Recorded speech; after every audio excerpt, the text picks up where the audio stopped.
Hello बच्चों। चलो आज हम स्टार्ट कर रहे हैं उत्तराखंड बोर्ड के लिए फिज़िक्स यानी कि भौतिक विज्ञान। तो अगर आप अपना उत्तराखंड बोर्ड का सिलेबस देखोगे तो इस सिलेबस में भौतिक विज्ञान को दो पार्ट में डिवाइड किया हुआ है। ठीक है, तो वो दोनों पार्ट कौन कौन से हैं? Part 1, part 2। ये समझना भी बहुत ज़रूरी है। देखो, पार्ट 1 को डिवाइड किया है दो पार्ट में। एक को बोलते हैं इलेक्ट्रोमैग्नेटिज्म। इलेक्ट्रोमैग्नेटिज्म का मतलब हुआ वैद्युत चुंबकत्व। और जो दूसरा पार्ट है इसको बोलते हैं हम इलेक्ट्रोमैग्नेटिक वेव, EMW, यानी कि विद्युत चुंबकीय तरंगे। ठीक है, इसी तरीके से अगर आप पार्ट 2 को देखो, पार्ट 2 को भी दो मेजर पार्ट में डिवाइड किया है। दो मेजर पार्ट कौन कौन से हो गए? पहला पार्ट है आपका ऑप्टिक्स, जिसको बोलते हैं हम प्रकाशिकी। और दूसरा पार्ट है आपका मॉडर्न फिजिक्स, जिसको हम बोलते हैं आधुनिक भौतिकी। ठीक है, तो ये बेसिक आइडिया आपको होना चाहिए कि पार्ट 1 में क्या है और पार्ट 2 में क्या है। और अगर आप देखोगे तो पार्ट 2 का वेटेज ज़्यादा है, उसमें भी जो प्रकाशिकी वाला टॉपिक है ऑप्टिक्स, इसका सबसे ज़्यादा वेटेज है। तो पार्ट 1 में अगर हम आए, जिसमें हमें पढ़ना है इलेक्ट्रोमैग्नेटिज्म और इलेक्ट्रोमैग्नेटिक वेव, तो देखो इलेक्ट्रोमैग्नेटिज्म को भी यहाँ पे दो पार्ट में डिवाइड किया हुआ है। कौन कौन से दो पार्ट में डिवाइड किए गए? एक है आपका इलेक्ट्रोस्टैटिक। इलेक्ट्रोस्टैटिक का मतलब हो गया स्थिर वैद्युतिकी। और दूसरा हो गया आपका इलेक्ट्रोडायनेमिक्स। इलेक्ट्रोडायनेमिक्स का मतलब हो गया गतिक वैद्युतिकी। तो अगर आप इलेक्ट्रोस्टैटिक को देखें तो इलेक्ट्रोस्टैटिक का मतलब क्या हुआ, पहले ये समझना भी बहुत ज़रूरी है। इलेक्ट्रोस्टैटिक का मतलब ये हुआ कि जो आपका चार्ज है, चार्ज यानी कि जिसको हम बोलते हैं आवेश, वो आपका स्थिर होना चाहिए। स्थिर का मतलब रेस्ट पे होना चाहिए, रुका हुआ होना चाहिए। और इलेक्ट्रोडायनेमिक्स का मतलब क्या हो गया कि यहाँ पे जो आपका आवेश है या चार्ज जिसको हमने बोला है, वो आपका गतिमान होना चाहिए, यानी कि मोशन में होना चाहिए। तो एक बेसिक आइडिया होना चाहिए इलेक्ट्रोस्टैटिक किसको बोल रहे हैं और इलेक्ट्रोडायनेमिक किसको बोलेंगे। ठीक है, तो हमें जो स्टार्ट करना है ना, वो हम इलेक्ट्रोस्टैटिक से, जो हमारी यूनिट है वो इलेक्ट्रोस्टैटिक है। और इलेक्ट्रोस्टैटिक में अगर हम देखें तो इलेक्ट्रोस्टैटिक का जो पहला चैप्टर है, चैप्टर 1, इसको बोलते हैं हम इलेक्ट्रिक चार्जेस एंड फील्ड। मतलब चैप्टर का नाम है विद्युत आवेश एवं क्षेत्र। ठीक है, तो ये इलेक्ट्रोस्टैटिक का पार्ट हो रहा है आपका। तो देखो, चैप्टर 1 की शुरुआत हम सबसे पहले बेसिक आइडिया लेते हैं विद्युत आवेश का। ठीक है, जैसे यहाँ पे लिखा ही है विद्युत आवेश, या आपने पहले भी पढ़ा होगा कि विद्युत आवेश इलेक्ट्रिक चार्ज किसको बोलते हैं। देखो, ये पदार्थ का क्या होता है, एक मूलभूत गुण है, जिसके कारण अगर उसको विद्युत चुंबकीय क्षेत्र में रखें तो वो आकर्षण या प्रतिकर्षण बल का अनुभव करेगा। जैसे जनरली आपने देखा होगा कि जब आप कंघी करते हैं तो कंघी करने के बाद, जैसे आपने बालों में कंघी की, तो कंघी करने के बाद अगर आप छोटे छोटे टुकड़े लोगे किसके, जैसे मान लो आपने पेज के कुछ छोटे छोटे टुकड़े ले लिए, तो कंघी करने के बाद अगर कंघी को उन टुकड़ों के पास लेके जाओगे तो वो टुकड़े उस कंघी की तरफ अट्रैक्ट होना स्टार्ट करते हैं। अट्रैक्ट मतलब आकर्षित होना स्टार्ट हो जाएंगे। तो वो किस वजह से आकर्षित हो रहे हैं? क्योंकि उसके ऊपर एक विद्युत आवेश आ चुका है, इलेक्ट्रिक चार्ज आ चुका है। ठीक है, तो ये बेसिक आपको पता होना चाहिए। और ये किस वजह से हुआ है? क्योंकि यहाँ पे इलेक्ट्रॉनों का स्थानांतरण हुआ है। स्थानांतरण का मतलब इलेक्ट्रॉन यहाँ पे एक्चुअल में ट्रांसफ़र हो गया, ठीक है। तो इस वजह से एक्चुअल में यहाँ पे क्या बन के आया, ये इलेक्ट्रिक चार्ज बन के आया, ठीक है। अब देखिए जो इलेक्ट्रिक चार्ज है ये भी आपको पता है कि दो टाइप का होता है, एक को बोलते हैं पॉजिटिव चार्ज, एक को बोलते हैं हम नेगेटिव चार्ज। तो पॉजिटिव चार्ज और नेगेटिव चार्ज, ये भी आपको बेसिक आइडिया होगा। अगर हम दो पॉजिटिव चार्ज एक साथ रखें, मान लो एक पॉजिटिव चार्ज है दूसरा पॉजिटिव चार्ज है, तो दोनों एक दूसरे पे क्या करेंगे, ये रिपल्सिव फोर्स लगाएंगे। रिपल्सिव का मतलब होता है एक दूसरे को प्रतिकर्षित करना। अगर दो समान आवेश आ गए, ऐसे ही आपने नेगेटिव नेगेटिव भी ले लिया तो भी क्या होगा, प्रतिकर्षण का बल लगेगा। इसी तरीके से अगर दो असमान आवेश ले लें, असमान आवेश का मतलब ये हो गया, एक पॉजिटिव लिया एक नेगेटिव लिया, तो ये एक दूसरे पे अट्रैक्शन का फोर्स लगेंगे, यानी कि एक दूसरे को आकर्षित करेंगे, ठीक है। तो ये बिल्कुल बेसिक है। अभी आपको ये भी पता होना ज़रूरी है कि आवेश का जो एसआई मात्रक होता है या एसआई यूनिट जो होती है वो होती है इसकी कूलम, ठीक है। और आवेश को इस चैप्टर में हम जब डिनोट करेंगे तो इसको क्यू या फिर ऐसे स्मॉल क्यू इस वाले फॉर्म में लिखेंगे, ठीक है। तो ये तो हमने की किसकी बात, आवेश की बात। तो अब इस चैप्टर में अगर हम आगे बढ़ें तो इसमें एक जो आवेश से रिलेटेड जो मेन टॉपिक आ रहा है वो है सबसे पहले आपका कंजर्वेशन ऑफ चार्ज के बारे में, ठीक है, जिसको बोलते हैं हम आवेश संरक्षण का सिद्धांत। तो देखो आवेश संरक्षण का सिद्धांत आपको कैसे समझना है, उसके लिए मान लो हमने क्या किया, एक ये सपोज़ हमारे पास एक बॉडी है, ठीक है, मतलब हमारे पास कोई एक निकाय ले लिया हमने, जैसे लिखा है कि यहाँ पे एक विलगित निकाय लिया है। विलगित का मतलब हो गया एक अकेला पड़ा निकाय, ठीक है, इसको बोल दिया हमने आइसोलेटेड सिस्टम। अब इस आइसोलेटेड सिस्टम पे अगर मैं ये देखूं कि यार इस आइसोलेटेड सिस्टम के ऊपर ऐसे चार्ज हैं, क्योंकि चार्ज की अभी हमने यूनिट ही पढ़ी तो वो है कूलम। तो मान लो हम कूलम को ऐसे डिनोट कर रहे हैं, मान लो इस पे चार्ज है +2 कूलम और डिस्ट्रीब्यूट हो रखा है चार्ज -3 कूलम और +5 कूलम, ये चार्ज है। और ये अगर एक आइसोलेटेड सिस्टम है और इस सिस्टम को हमें देखना है कि इससे चार्ज ना तो बाहर निकल सकते हैं और ना ही अंदर एंटर कर सकते हैं।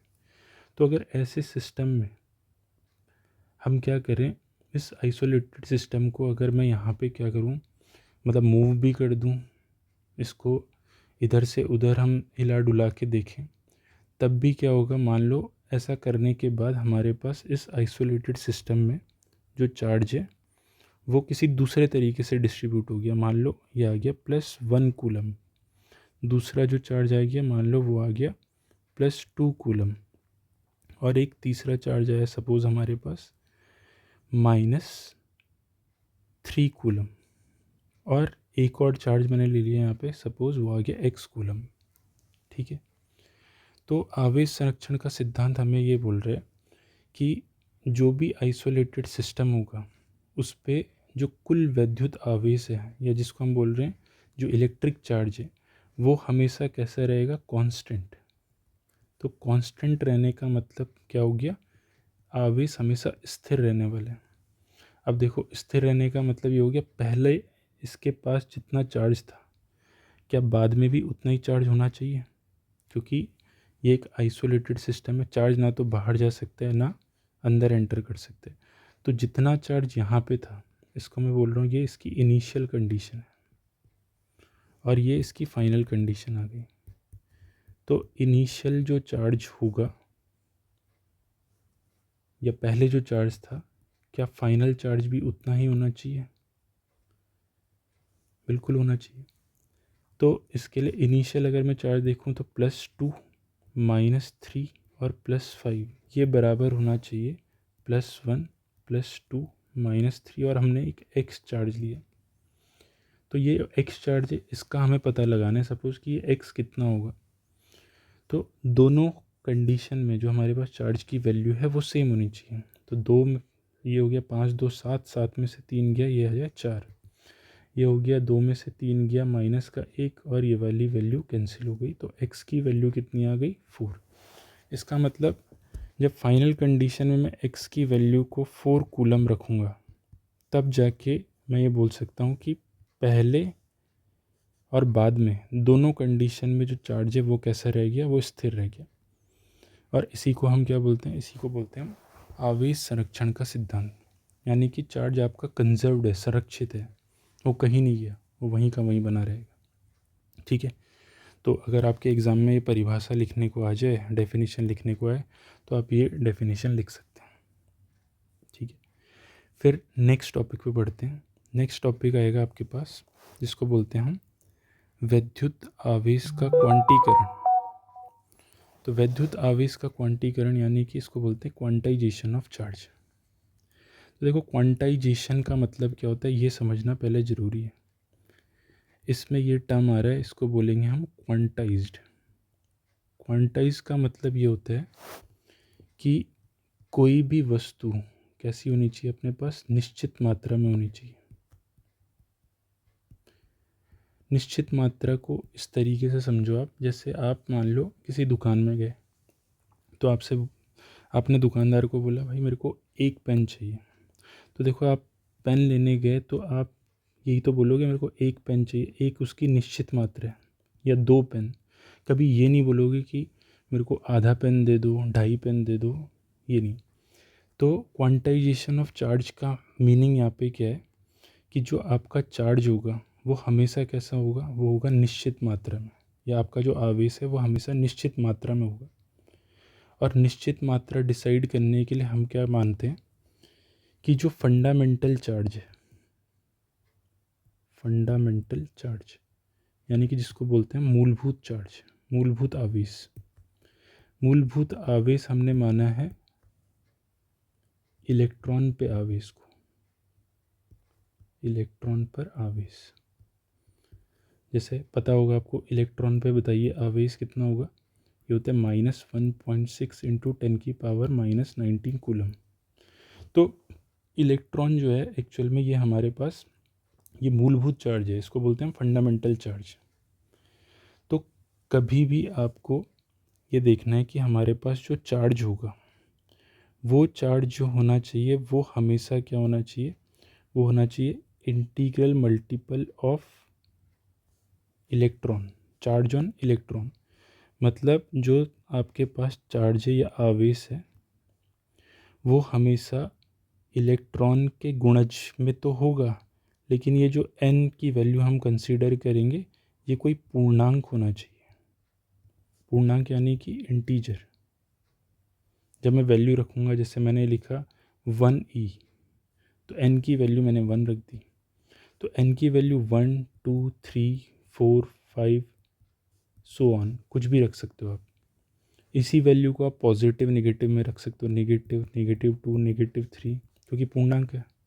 तो Q पे चार्ज 1e हो सकता है, लेकिन मैं Q पे चार्ज ये नहीं बोल सकता हूँ कि -1.5e होगा, ये गलत है। हमेशा एक पूर्णांक आना चाहिए अपने पास। जैसे Q इज़ इक्वल टू, ये लिखा मैंने +3e, तो ये पूर्णांक हो गया। या Q is equal to -5e, ये भी पूर्णांक है।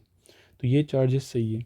तो Q कभी भी हमारे पास फ्रैक्शन में नहीं होना चाहिए। फ्रैक्शन का मतलब ये डेसिमल या दशमलव इसमें नहीं आना चाहिए, वो हमेशा एक पूर्ण वैल्यू होनी चाहिए, पूर्णांक होना चाहिए, इंटीजर वैल्यू होनी चाहिए।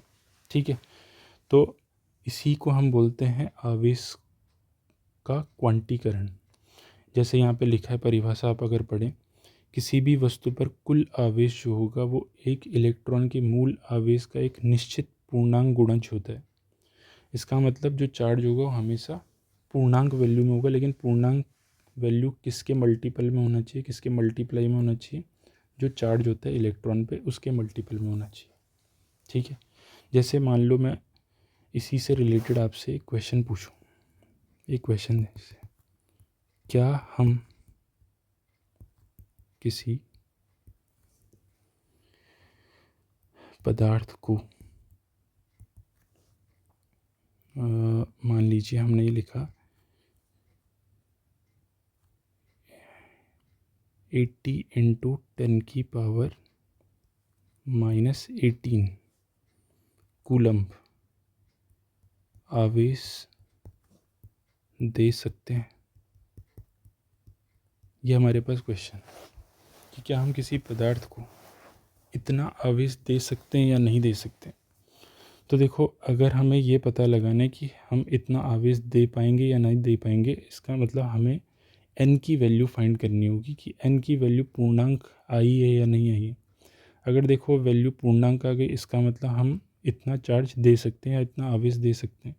लेकिन अगर ये वैल्यू पूर्णांक नहीं आई तो आप ये चार्ज नहीं दे सकते हो।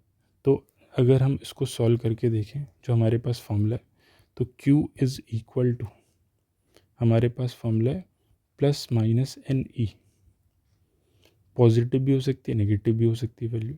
तो Q की वैल्यू हमें दे रखी है 80 इंटू 10 की पावर -18 इज़ इक्वल टू, ये आ गया अपने पास n, और इलेक्ट्रॉन पे चार्ज आ गया 1.6 इंटू 10 की पावर -19। ठीक है, अब वो पॉजिटिव में वैल्यू है या नेगेटिव में, तो उसको कंसीडर करने की यहाँ पे ज़रूरत नहीं, हमें पूर्णांक चाहिए, n की वैल्यू पूर्णांक होनी चाहिए। तो इसको सॉल्व करते हैं, तो n इज़ इक्वल टू, ये आ गया 80 इंटू 10 की पावर -18 डिवाइडेड बाई 1.6 इंटू 10 की पावर -19। तो अगर हम इसे कैंसिल करें तो ये बन जाएगा हमारे पास n इज़ इक्वल टू, ये 80 है, 1.6 से मैं इसको 800 बना रहा हूँ, ये 16 हो गया, और 10 की पावर -19 ऊपर जाएगा तो ये बन जाएगा 10 की पावर ये बन जाएगा 10 की पावर 1। ठीक है, तो 16 से कितने टाइम कैंसिल हुआ, 50 टाइम। तो अभी आप देख रहे हो n की वैल्यू आ गई 500। तो ये बताओ 500 एक पूर्णांक है या नहीं है। क्योंकि ये पूर्णांक है, इसका मतलब या इंटीजर है, इसका मतलब हम क्या कर सकते हैं, इतना चार्ज किसी पदार्थ को इजीली दे पाएंगे। ठीक है, तो आज के लेक्चर में हम इतना ही पढ़ेंगे। अब जो नेक्स्ट वाला लेक्चर आएगा उसमें हम ये पढ़ेंगे कि जो भी हमारे पास वस्तुएं होंगी या पदार्थ होगा, उसको आवेशित करने के क्या क्या तरीके हो सकते हैं। और उसके बाद सबसे इम्पोर्टेंट टॉपिक जो हमें देखना है अपनी नेक्स्ट क्लास में, वो है कूलम्ब का नियम। ठीक है, तो आज के लिए इतना ही रखते हैं। धन्यवाद।